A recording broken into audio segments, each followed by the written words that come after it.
Millionaire with a difference. She is willing to share her secrets to being debt-free and how to make money at the same time. The author of The Wealth Chef, Ann Wilson, says she didn't have a huge family inheritance or a business she sold for millions. She simply learned how to master a key ingredient in life. And she's here in studio to tell us more. All right, that didn't help me because I don't know how to. How did you do this? Okay, let me say hello first. Hi, Leanne. It's great I just want to jump straight into it. Yeah. I want to find out how I can make millions and live your life because you sound like you're making the most amazing life. How did this journey begin for you? I started off on a journey like most of us. I was an average South African. I'm number 5 of 6 kids, and very much it was study hard, get a good job, hopefully work hard, and maybe save a little bit. And at the end of it all, hopefully there'll be something left. Yes. That maybe you can then do the things you want, and then hopefully I'd run out before the money did. That's the recipe most of us are taught, hey, don't we? You know? Yeah. So that's exactly what I started. So I decided to start civil engineering. I thought there'll be a good job, work hard. And money was fantastic. I thought, I've got this thing sussed. Money was everywhere. Overdrafts, credit cards, student loans, the car. Because I thought that was just the way it was done. But more so, I thought I had to do that in order to fit in, be loved. But I very soon got myself in a big debt hole.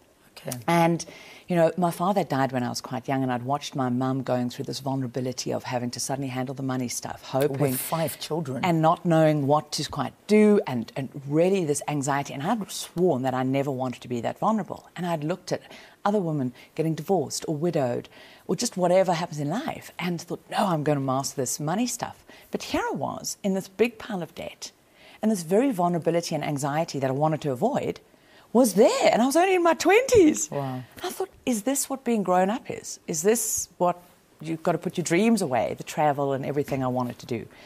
But I realised, no, I needed to do something differently to get a different result, and also be prepared to do things differently than other people were. Yeah. That the path I was headed, and this is so key, if we're in debt, it doesn't matter. How you got there is irrelevant. It's just making that decision to first believe it is possible to live debt-free and get out of it. To get out of it. It's first possible to get out of it. So the story is that you got into debt.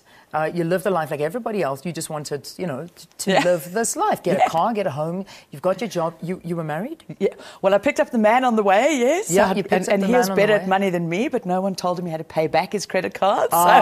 Okay. So that didn't help either. So you found yourself in this debt trap. Yeah. And suddenly you realized, I've got to do something. Yeah. So what did you do?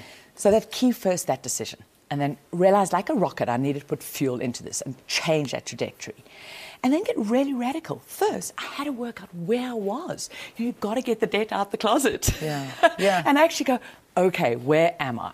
What is the position? And in the book called The Debt Blitzing Recipe, blitz that debt. How to put a structured debt destruction plan in place by getting very clear on it. But a key thing is you focus on one debt at a time. If we try and do it in this piecemeal approach, it's just really demotivating.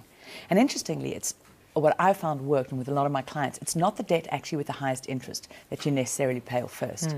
It's better to actually focus on the debt that will pay off the quickest, because completions give us momentum. It makes you feel better. Like, success. So and you've got an account with some store that you owe 500 Rand. Kill it. Get that one done. Okay. And celebrate. And Make it fun. Tell people what you're doing, because the more we get it out of the closet, there's this taboo around money. There's this taboo around debt. Yeah. To actually go, I'm claiming back my dreams. I'm claiming back my life. But one of the most important things is you need to focus beyond just being debt-free. You've got to focus on wealth and the life you want, because this is one of the reasons people cycle back into debt. Because you've got to now learn how to get money working for you, not working against you. And unfortunately, I didn't really know that. So I got myself out of debt. I sold stuff. I went radical. We moved our apartment, rented it out. And I managed to got out of debt. And now I've been, okay, now I've got it. I'm going to now spend as little as I can. I'm going to save. And then again, maybe one day I'll have enough and I can live that life. But I swung from this sort of money bulimia, binging on money I didn't have, to this sort of money anorexia. It was all thinking, if I held on to money tight, then I would feel safe. Yeah. Then I wouldn't feel vulnerable. So I was saving.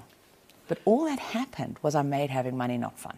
It was all about, no, we can't afford it. No, what we can't do. Yeah.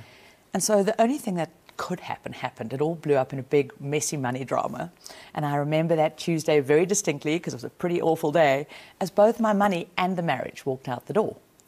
Because I'd contracted into this whole side. And in that point I went, here I was, back at zero.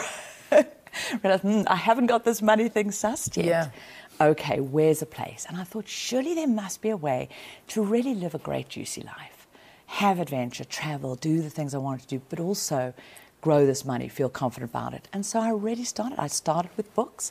I started reading. And The Wealth Chef's really the culmination of the book that I wished I'd found back then.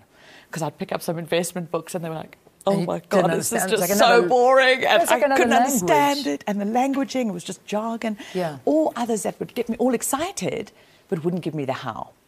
But I persevered. I still was in the mindset of thinking that wealth was that ka-ching, that one-hit event, looking like, the lottery win, or maybe the business that I had to create, or the one investment that would make me the millions. So I call them the money frogs, and they didn't turn into the money prince. Yeah. But, I kept getting up, I kept going, and I realized no one pops out of the womb a financial genius. Exactly. It's something you've got to learn. It's a learned process. It's a learned process along the way. And it really is like learning. And so why I use the analogies of the wealth chef?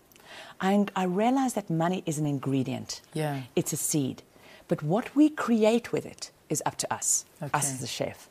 And so we've got to learn it and understand the processes, how it works, the things it does, so we can get these things like compounding and investing starting to work for us, get these assets growing, and shift from working for money to getting money working for us. Listen, I'm intrigued. If you want this book, it's in bookstores around the country. Yes. It's everywhere. And the good news is, all the royalties go to an incredible fund. I've got to wrap this, so you've got 10 seconds to tell me where the money goes. 100% of the royalties goes to the Small Enterprise Foundation. It's the most incredible organisation that uses the seed of money, but together with financial literacy education, to help pro-poor women in Limpopo, Northwest and the Eastern Cape start enterprises. And the amazing thing, 95% of these women are illiterate and innumerate, smashing that whole myth that you've got to be good with numbers. Absolutely. And the stuff that they do and the enterprise they create to liberate women, this empowerment around money is amazing. Fantastic. Anne Wilson, thank you for being an inspiration to all of us, especially to us women,